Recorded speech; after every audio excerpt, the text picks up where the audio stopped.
Electronic കാറിൽ 58 gram silver, electronic ബൈക്കിൽ 28 gram silver, electronic ഉപകരണങ്ങളിലെല്ലാം silver വളരെയധികം ഉപയോഗിക്കുന്നുണ്ട്. എന്തുകൊണ്ടായിരിക്കും ഇലക്ട്രോണിക് ഉപകരണങ്ങളിലെല്ലാം സിൽവർ ഇത്രയധികം ഉപയോഗിക്കുന്നുണ്ടായിരിക്കുക? നമുക്ക് വിശദമായിട്ട് തന്നെ നോക്കാം. Hi hello everyone, it's Sreejith jewellery designer.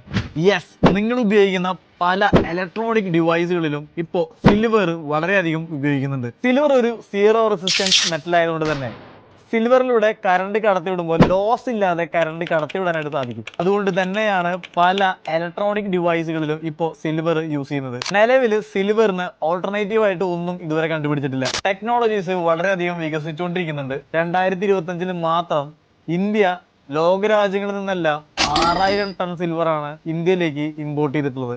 ഇതിൽ നിന്ന് തന്നെ നിങ്ങൾക്ക് മനസ്സിലാക്കാം സിൽവറിന് ഇപ്പോൾ എത്രത്തോളം ഡിമാൻഡ് വർദ്ധിച്ചുകൊണ്ടിരിക്കുന്നുണ്ടെന്ന്. സിൽവറും ഗോൾഡ് പോലെ തന്നെ ഫ്യൂച്ചറിൽ ഏറ്റവും കൂടുതൽ വിലമതിക്കുന്ന ഒരു മെറ്റലായിട്ട് മാറാനായിട്ട് ചാൻസ് ആണുള്ളത്. അപ്പോൾ നിങ്ങളുടെ അഭിപ്രായം കമന്റ് ബോക്സിൽ രേഖപ്പെടുത്തുക.